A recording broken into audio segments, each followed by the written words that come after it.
Hi, my name is Arman Khodaei. I am a 23-year-old high-functioning autistic individual. Today's video is going to talk about school and its relation to autism. First, I'm going to discuss what it was like for me going to school, and then I'm going to give you some plans and suggestions for dealing with your child, or if you're going to school, perhaps some ideas for that as well. When I attended school,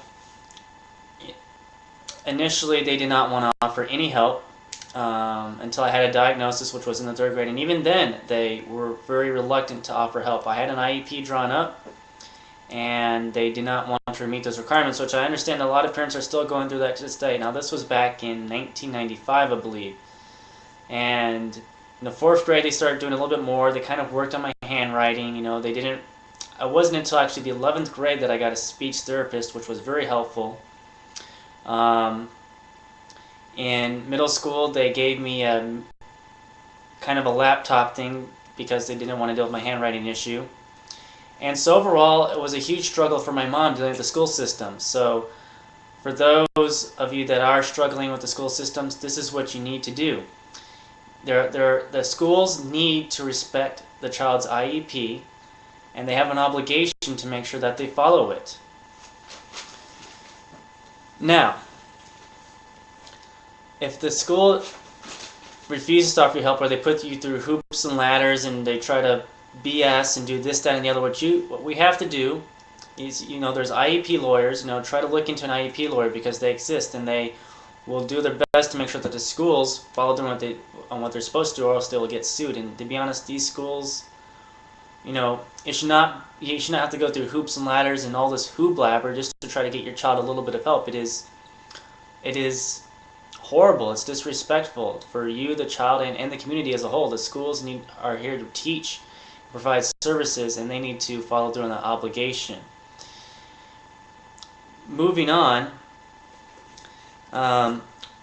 what we can do as a community is come together and work together in groups, making sure that we get, for the children with autism, that we have plans and we work together and we come together as a whole group against the school system.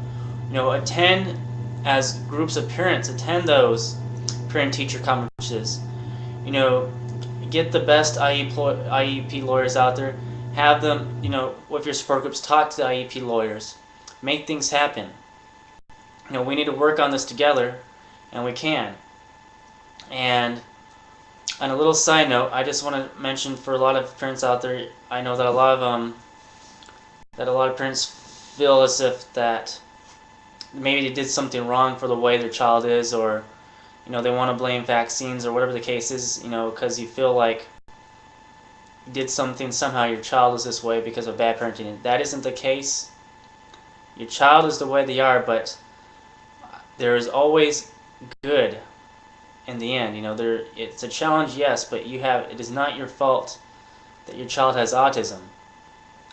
And there's no point in blaming anybody. You don't blame the father for the genes or whatever. There's no point. Your child has autism now, and the thing to do is to get the best help you can for your child and make them succeed in this world. And you can, and your child can succeed. I know your child can succeed.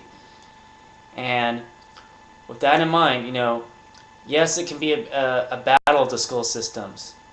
Yes, it is a challenge, but we need to stand up for the autism.